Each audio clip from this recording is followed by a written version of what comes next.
विद्यार्थियों, साथियों, आज हम बात करेंगे ब्रिटिश राज व्यवस्था के अंतर्गत सम्राट और राज मुकुट, अर्थात ब्रिटिश सम्राट एवं राज मुकुट। तो ध्यान दीजिएगा मित्रों, यहाँ मैं विशेषकर ये कहना चाहूंगा कि यदि ब्रिटेन के संविधान को या ब्रिटिश राज व्यवस्था को, ब्रिटिश पॉलिटिकल सिस्टम को आपको ठीक प्रकार से समझना है तो वास्तविक रूप में वहां सम्राट और राज मुकुट में जो सूक्ष्म अंतर है उसको समझना अति आवश्यक है।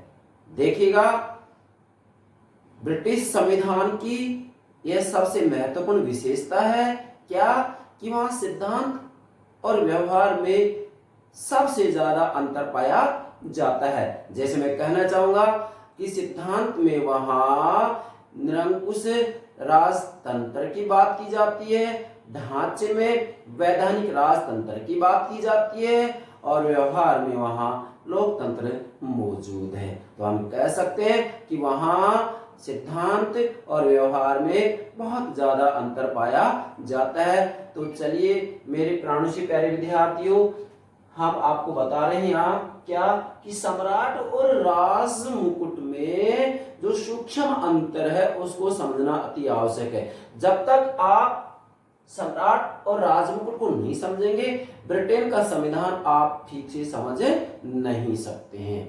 तो सबसे पहले मैं आपको ये बताऊंगा यहाँ क्या कि भाई प्राचीन समय में अर्थात एंग्लो सैक्सन काल के अंतर्गत विशेषकर, मतलब आज से लगभग 1500 ईस्वी पूर्व ब्रिटेन में निरंकुश राजतंत्र था। क्या था? निरंकुश राजतंत्र था। उस समय वास्तविक रूप में राजा के द्वारा ही व्यवस्थापन, कार्यपालन और न्याय, इन तीनों शक्तियों का प्रयोग किया जाता था। अर्थात उस समय वास्तविक रूप में राजा ही व्यवस्थापक था, राजा ही कार्यपालक था और राजा ही वास्तविक रूप में न्यायपालिका से संबंधित कार्य करता था। इसका मतलब वह संपूर्ण रूप में राज सत्ता का प्रयोग करता था। इसलिए उस समय वास्तविक रूप में राजा और राज मुकुट में कोई अंतर नहीं माना जाता था। क्यों? क्योंकि भाई जो राज मुकुट है वह राज मुकुट राज सत्ता का प्रतीक है, जो कि राजा पद पर आरूढ़ होते समय अपने मस्तक पर धारण करता है। अब हम ये कहेंगे कि प्राचीन समय में राजा और राजमुकुट में अंतर नहीं था, क्योंकि जो राजमुकुट जिसको कि मस्तक पर धारण किया जाता था, वास्तविक रूप में इस राजमुकुट जो राज सत्ता का प्रतीक है, इन सब शक्तियों का प्रयोग राजा ही करता था। अर्थात हम ये कहेंगे कि उस समय राजा राज भी करता था और शासन भी करता था। यह बात आपको ध्यान में रखनी होगी। अब इसके बाद में क्या हुआ कि धीरे धीरे परंपराओं के माध्यम से निरंकुश राजतंत्रीय शासन प्रणाली के स्वरूप में क्रमशः परिवर्तन होता है और यह वैधानिक राजतंत्र में बदल जाता है। इसका मतलब ये हुआ कि आज अर्थात आधुनिक समय में वास्तविक रूप में राजा केवल राज करता है, शासन नहीं करता है। क्यों? क्योंकि वास्तविक रूप में 1688 ईस्वी में जो गौरवमयी क्रांति हुई थी, इसके अंतर्गत जो राजा है वह वास्तविक रूप में संसद के अधीन हो गया। अर्थात हम ये कहेंगे कि वास्तविक रूप में आज राजा केवल स्वर्णिम शून्य है। स्वर्णिम शून्य मीन्स वास्तविक रूप में राजपद को सम्मान की दृष्टि से तो देखा जाता है, लेकिन सच्चाई यह है कि इसके हाथों में कोई राजनीतिक शक्ति नहीं है। अर्थात शक्तियों की दृष्टि से ये खाली है, शून्य मात्र है। इसलिए इसे स्वर्णिम शून्य कहा जाता है। अतः आप कह सकते हैं कि आज राजा राज करता है, शासन नहीं करता है। मतलब अब यहाँ जो ये परिवर्तन हो रहा है, क्या परिवर्तन हो रहा है कि प्राचीन समय में जो निरंकुश राजतंत्र था, राजा सब शक्तियों का प्रयोग करता था, भाई वो व्यवस्थापक, कार्यपालक और न्यायिक कार्य करता था। लेकिन धीरे धीरे परिस्थितियां बदलती हैं, परंपराओं के माध्यम से वास्तविक रूप में निरंकुश राजतंत्र वैधानिक राजतंत्र में, लोकतंत्र में परिवर्तित हो जाता है। अब जैसे ही परिवर्तित होता है तो जो राजा है, राजा की जो शक्तियां हैं, उन शक्तियों का प्रयोग आधुनिक समय में वास्तव में एक संस्था के द्वारा किया जाता है। अब वो संस्था क्या है भाई? देखो, वास्तव में राजमुकुट है तो एक संस्था ही तो है ये। इस संस्था में राजा भी है, संसद भी है, मंत्रिमंडल भी है और लोक सेवक भी है। तो वास्तव में आधुनिक समय में इन सभी शक्तियों का प्रयोग राजा के नाम पर, संसद को विश्वास में लेकर मंत्रिमंडल के द्वारा शक्तियों का प्रयोग किया जाता है। ये सामान्य बातें होगी। तो मेरे प्यारे विद्यार्थियों, प्लीज ध्यान दें, मैं आपको कह रहा हूं कि ब्रिटिश पॉलिटिकल सिस्टम को यदि समझना है तो आपको राजा एवं राजमुकुट को समझना अति आवश्यक है। ठीक है, अब हम सबसे पहले आपको बताएंगे यहाँ, जिसकी चर्चा हम कर चुके हैं, कि प्राचीन समय में तो देखो राजा निरंकुश था, लेकिन आधुनिक समय में क्या हुआ कि राजा के दो स्वरूप हो गए। क्या हुआ? राजा के दो स्वरूप हो गए। दो स्वरूप क्यों हो गए? क्योंकि भाई प्राचीन समय में राजा निरंकुश था, तो वास्तव में राजा और राजमुकुट में कोई अंतर नहीं हो पाया था। क्यों? क्योंकि जो राजमुकुट शासन का प्रतीक है, भाई उन सत्ताओं का, उन शक्तियों का प्रयोग स्वयं राजा करता था। क्लियर है बात? अर्थात उस समय, मतलब प्राचीन समय में, हमें कहेंगे एंग्लो सैक्सन काल में, वास्तव में राजा राज भी करता था और शासन भी करता था। ठीक है, सभी प्रकार की शक्तियों का प्रयोग राजा करता था, इसलिए राजा और राजमुकुट में अंतर नहीं हो पाया था। लेकिन आधुनिक समय में क्या हुआ कि राजा के दो स्वरूप हो गए। देखो, परंपराओं के माध्यम से धीरे धीरे क्या हुआ है कि निरंकुश राजतंत्र वैधानिक राजतंत्र में बदल जाता है। अर्थात आज हम देखते हैं कि राजा के पास किसी प्रकार की कोई शक्तियां नहीं है। आज राजा कार्यपालिका का प्रधान तो है, लेकिन वही नाम मात्र का प्रधान है। क्या कह रहा हूं मैं? नाम मात्र का प्रधान है। वास्तविक शासक, वास्तविक प्रधान तो प्रधानमंत्री है वहां। ठीक है, अब हुआ क्या, आधुनिक समय में राजा के दो स्वरूप हो गए। देखो, इसको आपको समझना, दो स्वरूप हो गए। भाई जब तक आप इसको नहीं समझेंगे, सम्राट राजमुकुट नहीं समझेंगे। आधुनिक समय में राजा के दो स्वरूप हो गए। क्यों हो गए? क्यों? क्योंकि वास्तविक रूप में जो प्रथम राजा है वो तो व्यक्ति के रूप में है।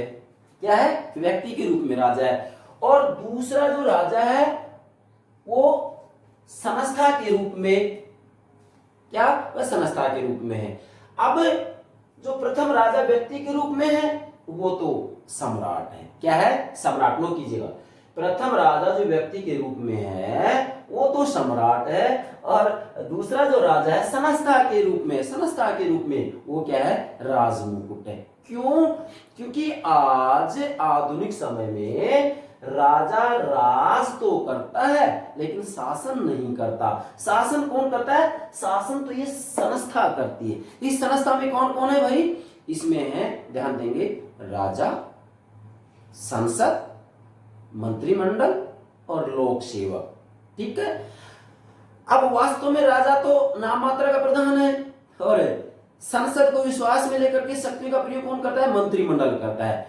तो ये बात आपको ध्यान में रखना है कि वास्तविक रूप में प्राचीन समय में जिन शक्तियों का प्रयोग स्वयं राजा करता था, आधुनिक समय में उन सभी प्रकार की शक्तियों का प्रयोग मंत्रिमंडल के द्वारा संसद को विश्वास में लेकर के और राजा के नाम पर शक्तियों का प्रयोग किया जाता है। मेरे प्यारे विद्यार्थी, ये बात आपको विशेष ध्यान में रखनी है। ये बात यदि समझ में आ गई तो मैं कह रहा हूं विश्वास के साथ संपूर्ण ब्रिटिश पॉलिटिकल सिस्टम आप समझ जाएंगे, कहीं कोई दिक्कत आपको नहीं आएगी। क्लियर हो गई बात? पुनः कह रहा हूं, यहाँ जो राजा के स्वरूप दो रूप हो गए। देखो, पहला क्या है? राजा व्यक्ति के रूप में जो केवल राज करता है बस, ठीक है, जिसको कि सम्राट कहते हैं आधुनिक समय में। और दूसरा क्या होगा? ये दूसरा राजा संस्था के रूप में। अब संस्था के रूप में क्या है? ये राजमुकुट। राजमुकुट में कौन है? राजा, संसद, मंत्रिमंडल और लोक सेवक। अब चूंकि राजा तो नाम मात्र का है, तो राजा के नाम पर, देखो ध्यान देंगे, राजा के नाम पर जैसे वहां कोई फैसला सुनाया जाता है, कहा जाता है महामहिम का फैसला, महामहिम की सरकार, महामहिम मीन्स राजा। तो राजा के नाम पर संसद को, मतलब व्यवस्थापिका को, संसद को विश्वास में लेकर के और मंत्रिमंडल सभी प्रकार की शक्तियों का प्रयोग करता है। इस बात को आपको ध्यान में रखना है। इसका मतलब वहां सर्वे सर्वा कौन है? मंत्रिमंडल है भाई। हमारे भारत की बात करें तो हमारे भारत में भी वास्तविक रूप में यही बात लागू होती है। अंतर सिर्फ इतना ही है कि हमारे यहाँ पर जो सम्राट है, सम्राट के स्थान पर क्या है? राष्ट्रपति का पद है, इसलिए वहां राजतंत्र है, वैधानिक राजतंत्र भले, और हमारे यहाँ क्या है भाई? गणतंत्र। क्यों? क्योंकि हमारे यहाँ पर जो राष्ट्रपति निर्वाचित है, ठीक है, अप्रत्यक्ष है लेकिन है तो निर्वाचित, और वहां जो सम्राट है वो क्या है? वंशानुगत है, इसलिए वहां राजतंत्र, हमारे भारत में गणतंत्र। ये बात आपको ध्यान में रखनी है। तो क्लियर हो गई ये बात, ठीक है। अब आगे बढ़ते हैं। देखो वास्तविक रूप में अब इसका अर्थ क्या बता रहे विद्वान कि राजमुकुट है क्या? देखो ये बात मैंने आपको समझा दी कि राजमुकुट एक संस्था है, ये बात आपको ध्यान में रखनी। क्या कह रहा हूं? ये बात आपको ध्यान में रखनी है कि राजमुकुट एक संस्था है। वैसे तो राजमुकुट राजसत्ता का प्रतीक है, लेकिन भाई प्राचीन समय, फिर कह रहा हूं प्राचीन समय में अंतर नहीं था। क्यों नहीं था? क्योंकि जो राजसत्ता का प्रतीक है राजमुकुट, उन सब शक्तियों का प्रयोग राजा स्वयं करता था। और आज क्या हो गया? फिर कह रहा हूं 1688 ईस्वी में जो गौरवी क्रांति हुई थी, उसके अंतर्गत वास्तविक रूप में जो शक्तियां वो कहां आ जाती हैं? संसद के अंतर्गत आ जाती हैं। और चूंकि ब्रिटेन में संसदात्मक शासन प्रणाली है, और संसदात्मक शासन प्रणाली में क्या होता है? कार्यपालिका व्यवस्थापिका में से निकलती है। तो वास्तविक रूप में वहां सर्वे सर्वा कौन है? कार्यपालिका है। अब इसके लिए हम अलग से वीडियो भी बनाएंगे कि संसदात्मक शासन प्रणाली होती क्या है, इसको किस तरीके से समझे, ये संपूर्ण बातें आपको बताएंगे। यहाँ तक केवल राजमुकुट की बात करेंगे, सम्राट की, ठीक है। और जिंक नामक विद्वान है, वो इसकी परिभाषा देते हुए कह रहे हैं सामान्य रूप में कि लोकतंत्र के विकास के साथ साथ राजमुकुट की शक्तियां विस्तृत हुई हैं। क्या? ध्यान दें, और जिंक सामान्य रूप में इसको समझा रहे हैं कि लोकतंत्र के विकास के साथ साथ, देखो मैंने आपको पहले कह दिया कि प्राचीन समय में क्या था भाई? निरंकुश राजतंत्र था। अब हुआ क्या? धीरे धीरे परंपराओं के माध्यम से उस राजतंत्र का लोकतंत्रीकरण हो गया है। क्या? उसका लोकतंत्रीकरण हो गया है। आज वास्तविक रूप में हम देखें तो पूरी दुनिया के अंतर्गत राजतंत्र का क्या होता जा रहा है? लोकतंत्रीकरण होता जा रहा है। भले ही उस राष्ट्र राज्य में आज भी राजा का पद है, लेकिन भाई राजा आज नाम मात्र का शेष रह गया है, नाम मात्र का प्रधान रह गया है, औपचारिक प्रधान रह गया है, संवैधानिक प्रधान रह गया है, उसके हाथ में कोई शक्तियां है ही नहीं। ध्यान देंगे तो एक तो ये मूल बात आप नोट करेंगे। ऑग एम जिंक क्या कह रहे हैं? लोकतंत्र के विकास के साथ साथ, मतलब जैसे जैसे राजतंत्र का लोकतंत्रीकरण हो रहा है, लोकतंत्र के विकास के साथ साथ राजमुकुट की शक्तियां विस्तृत हुई हैं। क्यों? क्योंकि प्राचीन समय में निरंकुश राजतंत्र था भाई, राजा व्यवस्थापन, कार्यपालन और न्याय, इन तीनों शक्तियों का प्रयोग करता था। अब हुआ क्या? धीरे धीरे धीरे धीरे जो ये निरंकुश राजतंत्र है, इस राजतंत्र का क्या हुआ? लोकतंत्रीकरण हो गया। अब जैसे जैसे लोकतंत्रीकरण होगा वैसे वैसे क्या होगा? जो ये राजा का दूसरा रूप है संस्था, यहाँ ये संस्था शक्तिशाली हो जाएगी, और ये संस्था कौन है? राजमुकुट है। इसलिए राजमुकुट की शक्तियां विस्तृत हो गई है। ये बात आपको ध्यान में रखना है। अब हम इसका जो अध्ययन करेंगे सम्राट में राजमुकुट का, वह वास्तविक रूप में 5 बिंदुओं के आधार पर करेंगे। क्या क्या? पहला इसका अर्थ लेंगे, ठीक है, पहला क्या लेंगे? इसका अर्थ। दूसरा बात क्या होगी इसकी? दूसरा पार्ट लेंगे सम्राट और राजमुकुट में अंतर, ध्यान दें। और इसके बाद में जो तीसरा इसका पार्ट होगा वो होगा राजमुकुट की शक्तियों के स्रोत, और जो चौथा पार्ट होगा वो होगा राजमुकुट की शक्तियां, और जो पांचवा पार्ट होगा वो होगा कि राजमुकुट की शक्तियों का किस प्रकार प्रयोग होता है। मैं कह रहा हूं कि ये पांचों बातें आप समझ जाइए, वास्तविक रूप में ब्रिटेन के संविधान को समझने में, ब्रिटिश राज्य व्यवस्था को समझने में आपको कतई दिक्कत नहीं आएगी। हमने संवैधानिक परंपराओं की चर्चा पिछली वीडियो में कर ही दी है। अब जब संवैधानिक परंपराएं समझ गए, मतलब जिस तरीके से हमारे यहाँ पर आर्टिकल अनुच्छेद है लिखित रूप में, लेकिन वहां क्या है? अलिखित रूप में। तो अलिखित रूप में जब हम उन परंपराओं को समझ रहे हैं तो भाई वही तो वास्तविक रूप में हम ये कह सकते हैं अनुच्छेद के रूप में है, वो कोई लिखित नहीं है, वो अलिखित सूत्र हैं जिनके माध्यम से वास्तविक रूप में संपूर्ण राज्य व्यवस्था संचालित होती है। अब जब वो बात समझ में आ जाती है और इसके बाद वो राजा और राजमुकुट समझ में आ जाता है तो शेष रहेगा क्या? आप स्वयं देखिएगा भाई, ये जो राजमुकुट संस्था है ना, अब इसमें क्या क्या आ रहा है? राजा आ रहा है, ठीक है, संसद आ रहा है, मंत्रिमंडल आ रहा है, लोक सेवक आ गया, फिर बचा क्या है? व्यवस्थापिका भी आ गई, कार्यपालिका भी आ गई, न्यायपालिका भी आ गई, लोक सेवा के अधिकारी हैं, लोक सेवक वो भी आ गए। इसका मतलब शेष कुछ रहा ही नहीं है।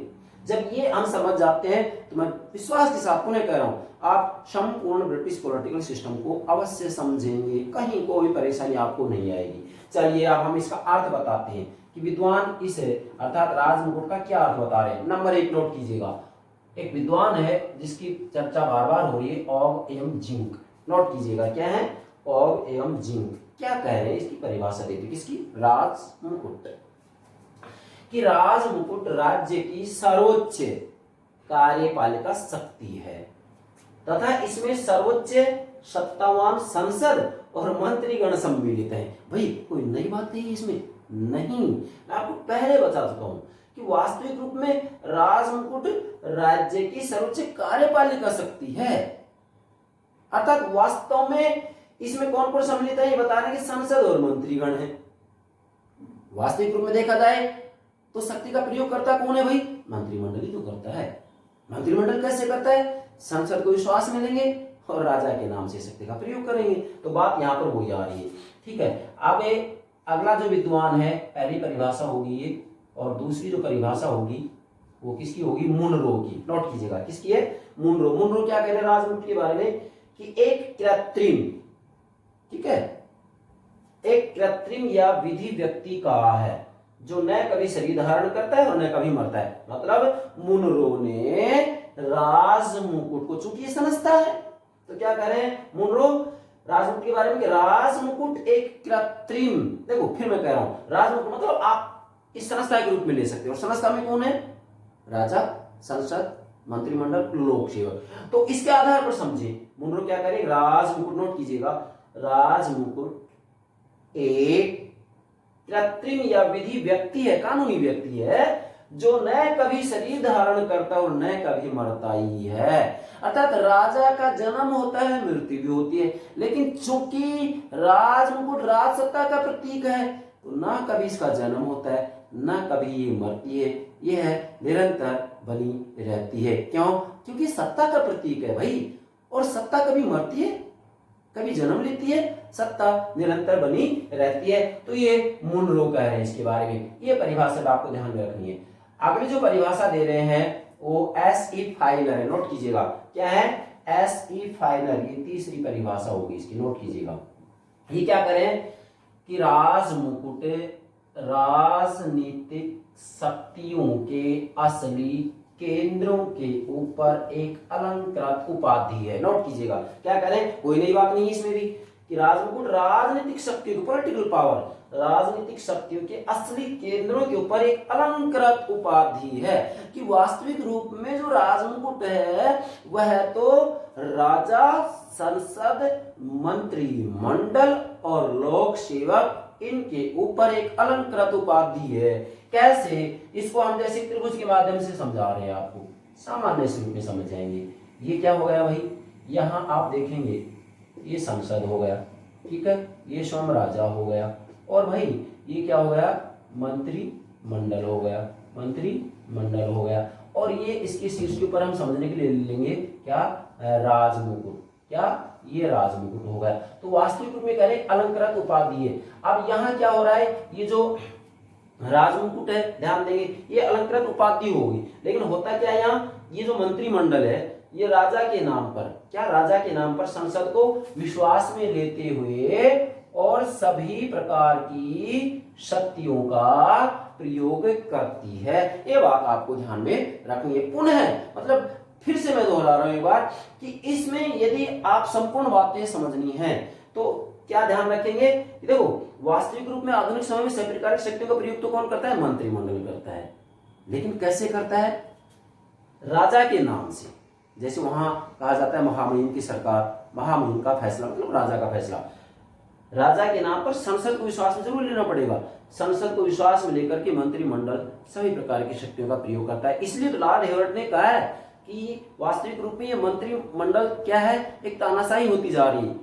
अर्थात उन्होंने अपनी पुस्तक न्यू डेस्पोटिज्म में, नई तानाशाही में कहा भी है कि एक नई तानाशाही है, समय रहते इसे रोकेगा, अन्यथा ये हमारी स्वतंत्रता को निगल जाएगी, व्यक्तियों की स्वतंत्रता को निगल जाएगी। ये बात सत्य भी है, क्योंकि जब देखो किसी भी सिस्टम की बात आती है, चाहे वह फैमिली सिस्टम है, पॉलिटिकल सिस्टम है, इकोनॉमिक सिस्टम है, तो उसमें उस व्यवस्था का कोई भी अंग उपांग बहुत ज्यादा भारी नहीं होना चाहिए। अगर बहुत ज्यादा भारी हो जाता है तो व्यवस्था ठीक से कार्य नहीं कर पाएगी। अब यही बात यहाँ लागू होगी, क्योंकि ये भी क्या पॉलिटिकल सिस्टम है, तो पॉलिटिकल सिस्टम में सभी जो इसके अंग उपांग है वो वास्तविक रूप में शक्तियों की दृष्टि से कोई भी बहुत ज्यादा शक्तिशाली नहीं होना चाहिए। लेकिन यहाँ पर मंत्रिमंडल बहुत ज्यादा शक्तिशाली हो रहा है, तो भाई ये अच्छे संकेत नहीं है। इसलिए लॉर्ड हेवर्ट को कहना पड़ा कि यह नई तानाशाही है। क्यों? मंत्रिमंडल नई तानाशाही। किसने? लॉर्ड हेवर्ट ने कही है बात। कहाँ? अपनी पुस्तक में। क्या नाम है इनकी पुस्तक का? न्यू डेस्पोटिज्म, नई तानाशाही। ठीक है, तो ये ऐसी फाइलर की बात होगी। अब सामान्य से रूप में हम कहेंगे कि यहाँ जो राजमुकुट है उस राजमुकुट की परिभाषाएं होगी। ये बात आपको ध्यान में रखनी होगी। यहाँ आपको किसी भी रूप में कोई दिक्कत नहीं आएगी। आप ध्यान दीजिएगा, दूसरा पार्ट बनाते हैं। अब यदि किसी विद्यार्थी की समझ में ये बात नहीं आ रही अभी तक भी राजमुकुट है ही क्या, तो देखिएगा सम्राट और राजमुकुट में अंतर कर लो भाई। अंतर के आधार पर बात बिल्कुल स्पष्ट हो जाएगी। अब अंतर कैसे करेंगे, ध्यान दें। हालांकि इसकी शुरुआत हमने यहाँ कर दी थी कि आधुनिक समय में क्या राजा के दो स्वरूप हो गए। प्रथम राजा व्यक्ति के रूप में और दूसरा राजा संस्था के रूप में। संस्था के रूप में जो राजा है वही क्या है भाई? राजमुकुट है। अब इसका अंतर देखें, ये एग्जाम में किसी न किसी रूप पूछ लिया जाता है, चाहे कोई भी कंपटीशन हो या फिर मैं ये कहूंगा कि बीए के अंतर्गत स्नातक लेवल में किसी न किसी प्रश्न पूछा जाता है। पहला अंतर नोट कीजिएगा, राजा एक व्यक्ति, राजमुकुट एक संस्था है। कहीं दिक्कत आ रही है आपको? ये बात पहले हमने समझा दी है क्या, कि राजा एक व्यक्ति है जो कि वास्तविक रूप में जन्म भी लेता है, मरता भी है, लेकिन राजमुकुट एक संस्था है। अब ये संस्था है तो इस संस्था में कौन कौन है नोट करेंगे। क्या है? इसमें स्वयं राजा भी है, संसद भी है, मंत्रिमंडल भी और लोक सेवक भी। कौन है? लोक सेवक भी। इसलिए राजमुकुट एक संस्था है। वास्तविक रूप में इसमें सभी प्रकार की शक्तियों का प्रयोग मंत्रिमंडल राजा के नाम से संसद को विश्वास में लेकर के करता है। इसलिए पहला अंतर क्या है? राजा एक व्यक्ति, राजमुकुट एक संस्था है। दूसरा क्या है? राजा नश्वर, राजमुकुट अमर है। कैसे? क्योंकि वास्तविक रूप में राजा नश्वर है। राजा नश्वर क्यों है? क्योंकि राजा व्यक्ति है, और वास्तविक रूप में व्यक्ति के रूप में फिर चाहे वह राजा हो या कोई अधिकारी हो, तो फिर उसका जन्म भी होगा और मृत्यु भी निश्चित है। क्या? जन्म होगा, मृत्यु भी निश्चित है। लेकिन राजमुकुट अमर है। राजमुकुट अमर क्यों है? क्योंकि वास्तविक रूप में राजमुकुट राज सत्ता का प्रतीक है और सत्ता निरंतर बनी रहती है। उसमें व्यक्ति अधिकारी आते रहते हैं, जाते रहते हैं, कोई भी व्यक्ति स्थायी नहीं रहता है। जन्म हुआ तो मृत्यु भी निश्चित है, लेकिन राज सत्ता बनी रहती है, इसलिए राजमुकुट अमर है। तीसरा जो इसका अंतर है वो क्या है? राजा मूर्तिमान है, राजमुकुट अमूर्त है। कैसे? राजा मूर्तिमान है। क्यों है मूर्तिमान? भाई राजा वास्तविक रूप में एक व्यक्ति है। क्या है? एक व्यक्ति है, हमें दिखाई दे रहा है, हमारे सामने है, ठीक है। परंतु राजमुकुट अमूर्त है। क्यों है अमूर्त? क्योंकि राजमुकुट एक काल्पनिक अवधारणा है, एक काल्पनिक विचार है। अब एक काल्पनिक विचार है, काल्पनिक अवधारणा है, इसलिए ये हमें दिखाई नहीं दे रहा है। दिखाई नहीं दे रहा है तो राजमुकुट क्या हो गया? अमूर्त हो गया। क्लियर? चौथा अंतर क्या है भाई? राजा नाम मात्र का प्रधान, राजमुकुट के पास विशाल शक्तियां हैं। कैसे? देखो वास्तव में मैं यहाँ एक बात बताना चाह रहा हूं कि ब्रिटेन में संसदात्मक शासन प्रणाली है। क्या है? संसदीय शासन प्रणाली है। और देखो जहाँ संसदीय शासन प्रणाली होती है वहाँ वास्तव में कार्यपालिका मतलब मंत्रिमंडल कार्यपालिका व्यवस्थापिका के प्रति उत्तरदायी होता है। इसी के साथ में जो कार्यपालिका होती है उस कार्यपालिका के भाई दो प्रधान होते हैं। ये बात आपको ध्यान में, जैसे हमारे भारत में दो प्रधान है क्योंकि संसदात्मक शासन प्रणाली है, और ब्रिटेन में क्या है? संसदात्मक शासन प्रणाली, पार्लियामेंट्री सिस्टम है, तो वहां पर भी दो प्रधान है। ठीक है। अब जो राजा है वो कार्यपालिका का नाम मात्र का प्रधान है, अर्थात वह एक वैधानिक प्रधान है। ठीक है। मतलब नाम मात्र का प्रधान है, वास्तविक प्रधान कौन है? वहां प्रधानमंत्री है। अब इसमें अंतर क्या करेंगे? राजा नाम मात्र का प्रधान है, जबकि राजमुकुट के पास विशाल शक्ति है। अब राजमुकुट के पास विशाल शक्ति है तो बात वही आती है कि राजमुकुट एक संस्था है भाई, और राजमुकुट संस्था है तो फिर संस्था में है कौन?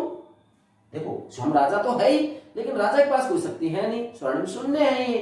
अब राजा भी है, इसमें संसद भी है, मंत्रिमंडल भी है, लोक सेवक भी है, लेकिन सभी प्रकार की शक्तियों का प्रयोग कौन करता है भाई? मंत्रिमंडल करता है राजा के नाम से, संसद को विश्वास में लेकर। बार बार एक ही बात आ रही।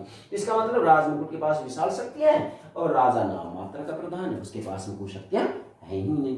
ठीक है, अगला जो अंतर है वो क्या है? राजा व्यक्तिक है, राजमुकुट सामूहिक है। कैसे? राजा वास्तविक रूप में व्यक्ति विशेष के रूप में, चाहे शक्तियां कम हो, लेकिन अकेले के रूप में, व्यक्ति विशेष के रूप में शक्ति का प्रयोग करता है। नाम मात्रा का भले ही हो, लेकिन यह अकेला एक व्यक्ति के रूप में शक्ति का प्रयोग करता है, चाहे वह नाम मात्र की हो। परंतु राजमुकुट चूंकि एक संस्था है, और संस्था है तो इसके अंतर्गत जो भी संस्थाएं, उन सभी के अंतर्गत जो व्यक्ति हैं वो सभी भाई सामूहिक रूप में शक्ति का प्रयोग करते हैं। अब सामूहिक रूप में कैसे करते हैं? क्योंकि राजमुकुट एक संस्था है, संस्था है, इसमें कौन कौन है भाई? राजा भी है, ठीक है, फिर संसद भी है, फिर मंत्रिमंडल भी है, फिर लोक सेवक भी है। तो इन सब के द्वारा सामूहिक रूप में राज सत्ता का प्रयोग किया जाता है। ये बात सत्य है कि मंत्रिमंडल ही समग्र रूप में शक्तियों का प्रयोग करता है, लेकिन कैसे?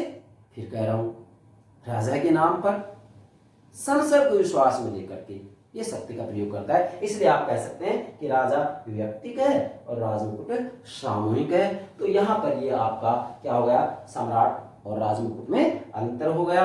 यहां आपको किसी भी रूप में कोई परेशानी नहीं आई। अब इसका तीसरा पार्ट बनाते हैं, क्या? राजमुकुट की शक्तियों के स्रोत। देखो यहाँ वास्तव में जब राजमुकुट की बात आ रही ना, तो इसका भावार्थ यही है, किसकी तरफ संकेत है? संस्था की तरफ। और संस्था की तरफ संकेत है तो वास्तविक रूप में हमारा संकेत फिर चला जाता है राजा की तरफ। और चूंकि राजा के पास कोई शक्तियां शेष है नहीं, तो फिर शक्ति का प्रयोग कौन करता है भाई? मंत्रिमंडल करता है। तो यहाँ वास्तविक रूप में संपूर्ण जो संकेत होगा ना, राजमुकुट में संस्था, मतलब राजमुकुट संस्था है, तो यहाँ इस संस्था में जो संकेत हो रहा है शक्ति का, कि शक्ति का प्रयोग या शक्ति के स्रोत या इनकी शक्तियां, तो किसकी तरफ होगा? आप ध्यान रखेंगे, मंत्रिमंडल की तरफ होगा। किसकी तरफ होगा? मंत्रिमंडल की तरफ होगा। क्यों? प्राचीन समय राजा शक्ति का प्रयोग करता था, मगर अब राजा के नाम पर मंत्रिमंडल के द्वारा शक्तियों का प्रयोग किया जाता है। भले ही बार बार कहा जा रहा है कि राजा संस्था के रूप में है, लेकिन उस संस्था में कौन है? राजा। राजा के पास कोई शक्ति नहीं है। फिर क्या बच गया? संसद। आज संसदों के दिन लग चुके हैं। संसद केवल हमें कहेंगे रजिस्ट्रेशन करने वाली या पंजीकरण करने वाली संस्थाएं मात्र बनकर रह गई हैं। ये केवल मोहर लगाने वाली संस्थाएं बनकर रह गई हैं। आज वास्तविक रूप में व्यवस्थापकों के पास ज्यादा शक्तियां शेष नहीं रही हैं। वास्तविक रूप में कार्यपालिका ही अर्थात मंत्रिमंडल के द्वारा ही शक्तियों का प्रयोग किया जाता है। यह बात न केवल भारत, ना केवल ब्रिटेन, बल्कि मैं कहूंगा कि संपूर्ण दुनिया के ऊपर ये बात लागू होती है। जहां कहीं लोकतांत्रिक शासन प्रणाली को अपनाया गया है, वहां पर मंत्रिमंडल की शक्तियां दिन प्रतिदिन बढ़ती जा रही हैं। ये बात आपको ध्यान में रखनी है। तो चलिए, राजमुकुट की शक्तियों के स्रोत। ये देखो, कभी कभी परीक्षा में प्रश्न पूछ लिया जाता है कि ब्रिटेन में राजमुकुट की शक्तियों के स्रोतों के नाम लिखिए। तो देखो यहाँ दो बातें होंगी बस। क्या? परमाधिकार या विशेषाधिकार। क्या? परमाधिकार या विशेषाधिकार, जिसको कि वास्तविक रूप में हम ये कहेंगे कि प्राचीन समय में वास्तविक रूप में राजा निरंकुश था। ऐसी स्थिति में सभी प्रकार की शक्तियों का प्रयोग उसके द्वारा किया जाता था। अब इसी आधार पर, चूंकि ब्रिटेन के संविधान के अनुच्छेद नहीं है, वहां परंपराओं के माध्यम से धीरे धीरे क्या हुआ है? राजा की शक्तियां घटती चली गई और राजमुकुट की शक्तियां, मतलब मंत्रिमंडल की शक्तियां बढ़ती चली गई। परंतु फिर भी आज किसी न किसी रूप में राजा शक्ति का प्रयोग करता है। कैसे? जैसे वास्तविक रूप में हम ये कहेंगे कि राजा के द्वारा ही प्रधानमंत्री की नियुक्ति की जाती है, राजा के द्वारा ही हम ये कहेंगे कि राजदूत है, वाणिज्य दूत है, इनकी नियुक्ति से संबंधित कार्य भी किया जाता है। इससे संबंधित और कितनी ही बातें होती हैं, आपको तो केवल यहाँ पर ये बात ध्यान रखना है कि इसका जो पहला शक्ति का स्रोत है वह परमाधिकार या विशेष अधिकार है, क्योंकि प्राचीन समय में राजा को कुछ विशेष अधिकार मिले हुए थे। और हम ये कहेंगे कि संसद ने वास्तविक रूप में कानून बना करके धीरे धीरे कुछ परंपराओं के माध्यम से, उन कानूनों के माध्यम से राजा की शक्ति को कम कर दिया गया है। तो जो कुछ शेष बचा है उन सब का प्रयोग राजा के द्वारा किया जाता है। दूसरा क्या, संविधि। संविधि का मतलब ये हो कि संसद के द्वारा वास्तविक रूप में धीरे धीरे धीरे धीरे कानून बना करके राजा की शक्तियों को कम कर दिया गया है, और वास्तविक रूप में आज शक्तियों का प्रयोग किसके द्वारा किया जाता है, मंत्रिमंडल के द्वारा किया जाता है। तो आपको केवल दो बातें ध्यान रखनी है, राजमुकुट की शक्ति के दो स्रोत है, परमाधिकार या विशेष अधिकार, दूसरा क्या है, संविधि। संसद के द्वारा जो कानून बनाए जाते हैं उनके द्वारा भी वास्तविक रूप में कहेंगे कि इनकी शक्तियों को धीरे धीरे कम कर दिया गया है, और जो कुछ शेष बचा है उन शक्तियों का इसके द्वारा प्रयोग किया जाता है। जैसे मैं आपको कहना चाहूंगा कि कोई भी विधेयक है वह अधिनियम कब बनता है, जबकि अंतिम रूप में राजा उसके ऊपर अपने हस्ताक्षर कर देता है। तो ऐसी कोई बात नहीं है कि राजा के पास ठीक है वैधानिक या नामात्र का प्रधान है, लेकिन फिर भी औपचारिकता के नाते किसी रूप में कोई भी विधेयक अधिनियम तभी बन पाता है जबकि राजा उसके ऊपर अपने हस्ताक्षर कर देता है। ये बात भी सत्य है कि लगभग 320 वर्ष हो गए आज तक राजा ने किसी भी विधेयक के ऊपर वीटो का प्रयोग नहीं किया है। ये बात आपको ध्यान में रखनी है, ठीक है। ये इसके दो स्रोत हो गए। अब इसका जो चौथा पार्ट आता है वो आता है राजमुकुट की शक्तियां। अब देखो, फिर कह रहा हूं, आधुनिक समय राजा के दो स्वरूप हो गए, प्रथम राजा व्यक्ति के रूप में है और दूसरा संस्था के रूप में। अब प्राचीन समय में अंतर नहीं था। क्यों नहीं था? क्योंकि उस समय राजा वास्तविक रूप में सभी प्रकार की शक्तियों का प्रयोग करता था। वही व्यवस्थापक था, वही कार्यपालक था और वही न्यायपालक था। मतलब इन तीनों ही प्रकार की शक्तियों का प्रयोग राजा करता था। लेकिन धीरे धीरे विशेषकर 1688 ईस्वी में जो गोरमी क्रांति हुई है उसके द्वारा वास्तविक रूप में राजा की शक्तियां बिल्कुल कम हो गई हैं, ठीक है। राजा की शक्तियां बिल्कुल कम हो गई हैं। अब ऐसी स्थिति में हुआ क्या कि प्राचीन समय राजा और राजमुकुट में कोई अंतर नहीं था, लेकिन आधुनिक समय में क्या हो गया कि जो राजा का दूसरा स्वरूप है वो क्या है, संस्था के रूप में। और इस संस्था में कौन कौन है, वही बात आ जाती है, कौन कौन है, राजा, संसद, मंत्रिमंडल, लोक सेवक। परंतु यहाँ वास्तविक रूप में शक्ति का प्रयोग करता कौन है, मंत्रिमंडल। भले ही यहाँ पर हम राजमुकुट की शक्तियों की चर्चा कर रहे हैं कि राजमुकुट की शक्तियां क्या क्या है, मगर इसका सीधा जो संकेत होगा किसकी तरफ होगा, मंत्रिमंडल की तरफ ही होगा। ये बात सत्य है कि यहाँ ये कहा जाएगा कि भी राजा के द्वारा कार्यकारिणी शक्तियां, राजा के द्वारा विधायी शक्तियां, राजा के द्वारा न्यायिक कार्य किए जाते, राजा के द्वारा धार्मिक कार्य किए जाते, राजा के द्वारा उपाधि संबंधी कार्य किए जाते। परंतु राजा के द्वारा जो भी कार्य किया जाता है वास्तविक रूप में किसी न किसी रूप में कहा जाएगा कि मंत्रिमंडल की बातों को अवश्य माना जाता है। ऐसा नहीं है कि मंत्रिमंडल की बातों को ठुकरा दिया जाता है। तो राजमुकुट की शक्तियां क्या क्या है। अब इसके अंतर्गत मैं आपको एक बहुत महत्वपूर्ण बात बताने जा रहा हूं। देखो, चाहे राजमुकुट हो या फिर ब्रिटेन का राजा हो, ब्रिटेन की संसद हो, ब्रिटेन का मंत्रिमंडल हो, वास्तविक रूप में इन सभी के द्वारा देखो भाई ये तीन कार्य तो किए ही जाएंगे, व्यवस्थापन, कार्यपालन और न्यायिक। मैं पुनः कह रहा हूं, आप किसी भी देश के संविधान का अध्ययन कीजिएगा और उसमें यदि किसी की शक्ति की बात आती है तो आप तीन बातें अवश्य लिखेंगे। कोई भी, चाहे वह कार्यपालिका शक्ति पूछे, व्यवस्थापिका की पूछे, न्यायपालिका की पूछे, ये तीन कार्य तो तीनों के द्वारा किए जाएंगे। क्या? कार्यकारिणी शक्तियां, विधायी शक्तियां, न्यायिक शक्तियां। मैं किस आधार पर कह रहा हूं ये बात? मैं इस आधार पर कह रहा हूं क्योंकि वास्तविक रूप में आमंड एवं पावेल ने अपने संरचनात्मक प्रकार्यात्मक उपागम के आधार पर यह कहा था कि पॉलिटिकल सिस्टम का, राज्य व्यवस्था का कोई भी एक अंग उपांग, एक संरचना एक कार्य नहीं करती है बल्कि एक से अधिक कार्य करती है। समझ इसका मतलब? जैसे व्यवस्थापिका है, पॉलिटिकल सिस्टम एक संरचना है, तो इनका कहना है कि एक संरचना एक कार्य नहीं करती है बल्कि यहाँ ये कह रहे हैं कि बहुप्रकार्यात्मकता का सिद्धांत लागू होता है कि एक संरचना एक से अधिक कार्य करती है। कैसे? जैसे मैं आपके सामने खड़ा हुआ हूं, ये शरीर व्यवस्था है।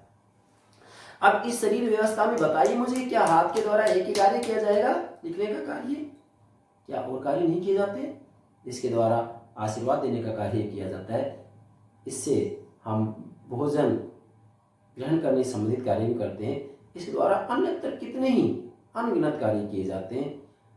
इसी आधार पर वास्तविक रूप में आमंड एवं पावेल ने अपने उपागम के माध्यम से, कौन सा उपागम? संरचनात्मक प्रकार्यात्मक उपागम के माध्यम से बात बताई है कि एक संरचना एक से अधिक कार्य करती है। अब चूंकि राजमुकुट भी वही एक संरचना ही तो है, क्या है? ये आपके सामने समझता है संरचना है। तो ये संरचना, अब बताइए मुझे, राजमुकुट एक ही काम करे ना, लेकिन हम यहाँ देखो कार्य मतलब कार्यपालिका संबंधी कार्य शक्ति की बात करें, विधायी व्यवस्थापिका संबंधी, न्यायिक न्यायपालिका संबंधी, क्या न्यायपालिका संबंधी शक्ति कार्य की बात कर रहे हैं। क्यों?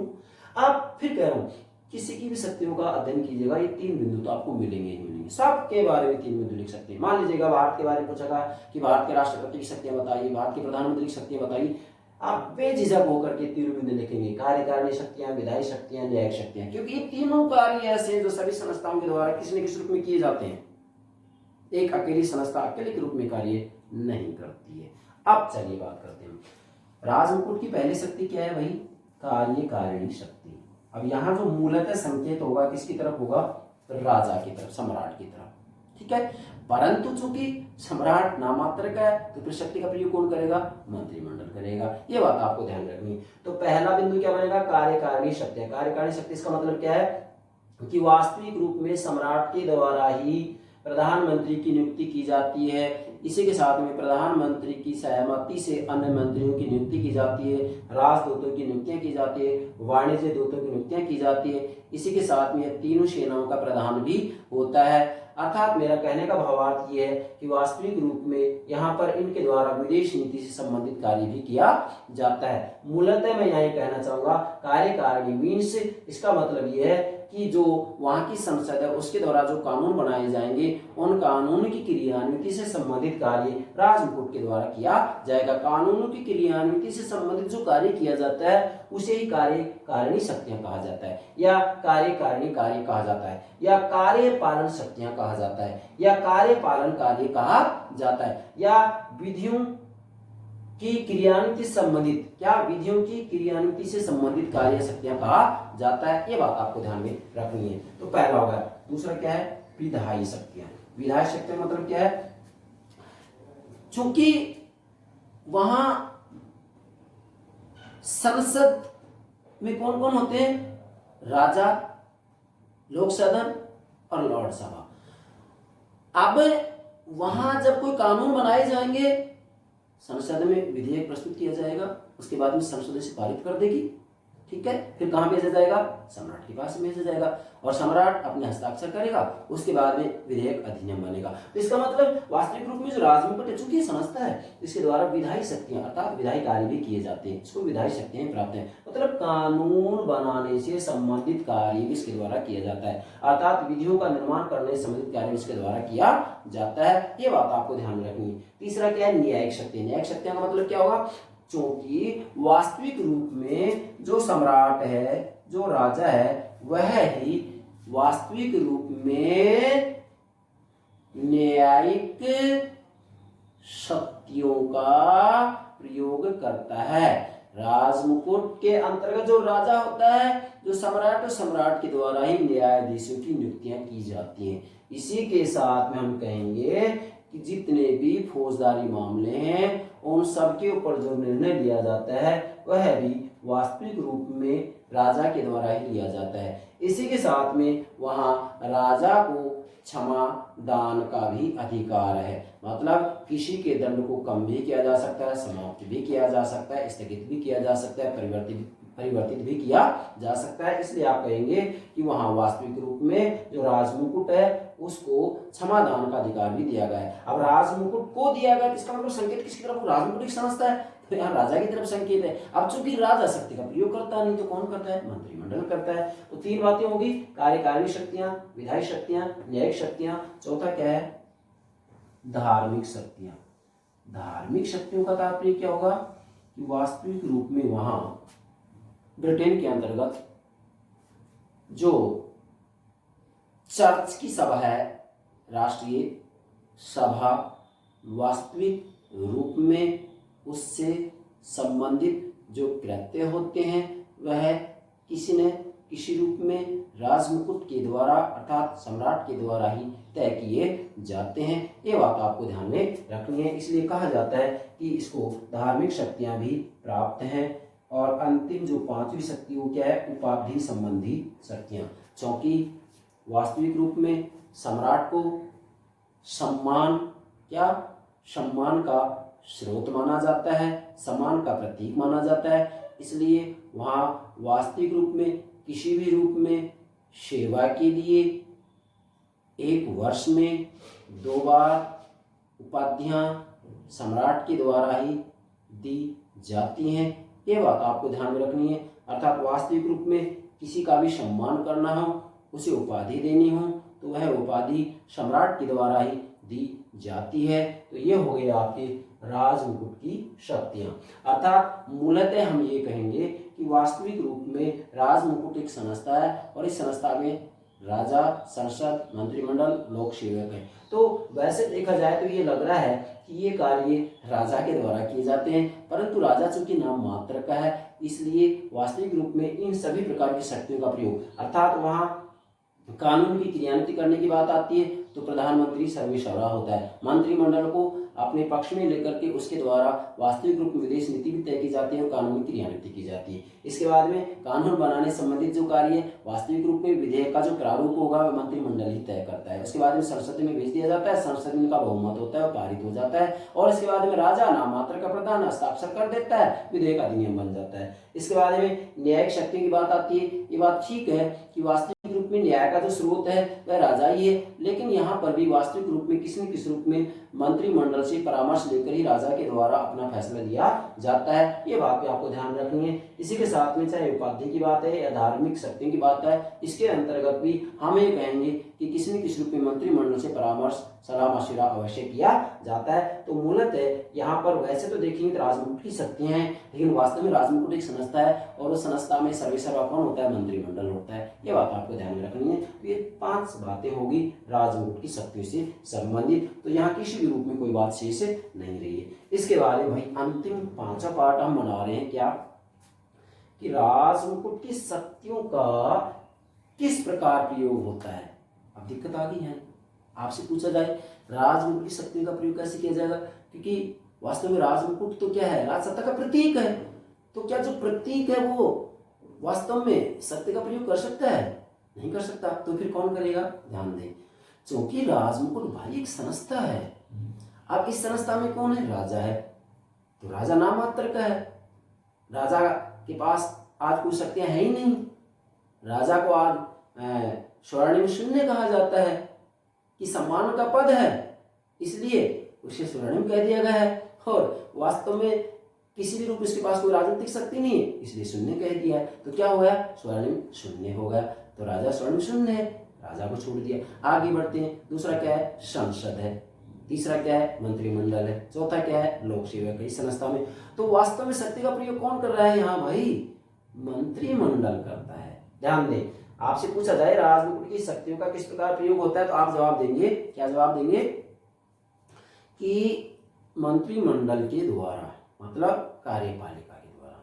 ठीक है, मंत्रिमंडल जो कार्यपालिका का, हम ये कहेंगे कि यहाँ इसके 2 प्रकार हो गए, एक स्थायी कार्यपालिका और दूसरा अस्थायी कार्यपालिका। तो जो मंत्रिमंडल है वो अस्थायी कार्यपालिका है, लोक सेवकों क्या है, स्थायी कार्यपालिका। ये बात आपको ध्यान में रखनी है। अब यहाँ शक्ति का प्रयोग कैसे होगा, मंत्रिमंडल के द्वारा राजा के नाम पर। देखो मैं क्या कह रहा हूँ, मंत्रिमंडल के द्वारा राजा के नाम पर संसद को विश्वास में लेकर शक्ति का प्रयोग किया जाता है। ठीक है, अब वैसे तो ये कहा जाएगा कि राजमुकुट की शक्तियों का किस प्रकार प्रयोग होता है। समझें कि राजा, संसद, मंत्रिमंडल तीनों मिलकर के शक्ति का प्रयोग करते हैं। ठीक है, तीनों मिलकर के शक्ति का प्रयोग करते हैं। अब इसमें चूंकि लोक सेवक स्वतः सम्मिलित हो जाते हैं। क्यों हो जाते हैं, क्योंकि कार्यपालिका के 2 प्रकार होते हैं, स्थायी और अस्थायी कार्यपालिका। मतलब उनके कार्यकाल के आधार पर हम बांट रहे हैं। वैसे शक्ति का आधार पर नाम मात्र वास्तविक होता है, लेकिन यहाँ संदर्भ यही लिया जाएगा।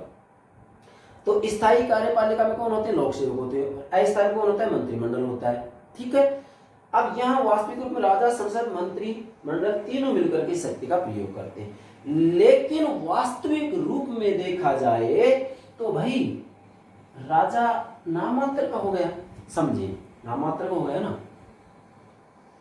इसके बाद में संसद, मैंने आपको पहले कहा था आज पूरी दुनिया में व्यवस्थापिकाओं की शक्तियों का पतन होता जा रहा है, मतलब व्यवस्थापिका की शक्तियां कम होती जा रही है और कार्यपालिका की शक्तियां बढ़ती जा रही है। तो भाई ये क्या है, कार्यपालिका है तो मंत्रिमंडल। तो यहाँ क्या होगा, वास्तविक रूप में राजा के नाम पर, देखो ये राजा के नाम पर, फिर ये संसद, संसद को विश्वास में लेकर, संसद को विश्वास में लेकर, ऐसा नहीं है कि इनका पूर्ण रूप में त्याग कर दिया गया है, रोल इनका भी है, भूमिका इनकी भी है, लेकिन कैसी भूमिका है, राजा के नाम पर संसद को विश्वास में लेकर, क्योंकि इसको तो विश्वास में लेना पड़ेगा। अगर संसद विश्वास में नहीं है और यहाँ लोक सदन ने मंत्रिमंडल के विरुद्ध अविश्वास प्रस्ताव पारित कर दिया तो मंत्रिमंडल को त्याग पत्र देना पड़ेगा। इसलिए संसद को विश्वास में लेकर के और मंत्रिमंडल, ध्यान दें, मंत्रिमंडल राजमुकुट की शक्तियों का प्रयोग करता है। तो अंत में क्या बात आ गई कि मंत्रिमंडल समग्र रूप में राजमुकुट की शक्तियों का प्रयोग करता है, जबकि राजा सम्राट एक नाम मात्र का प्रधान है। अब मंत्रिमंडल राजमुकुट नामक संस्था में सभी प्रकार की शक्तियों का प्रयोग करता है, तो उस मंत्रिमंडल का मुखिया कौन है भाई, वास्तविक प्रधान कौन है, प्रधानमंत्री। तो इसलिए अंत में मैं कहना चाहूंगा कि आज जहां कहीं भी पार्लियामेंट्री सिस्टम है वहां वास्तव में मंत्रिमंडल सभी प्रकार की शक्तियों का प्रयोग करता है, और मंत्रिमंडल में भी हम कहेंगे कि प्रधानमंत्री में शक्तियों का केंद्रीकरण होता जा रहा है। ये हो गया आपका ब्रिटिश सम्राट यमराज मुकुट। ठीक है, तो प्लीज हमारे YouTube चैनल को सब्सक्राइब अवश्य कीजिएगा, इसी के साथ में हमारी वीडियो को लाइक कीजिएगा, शेयर कीजिएगा। Thank you very much.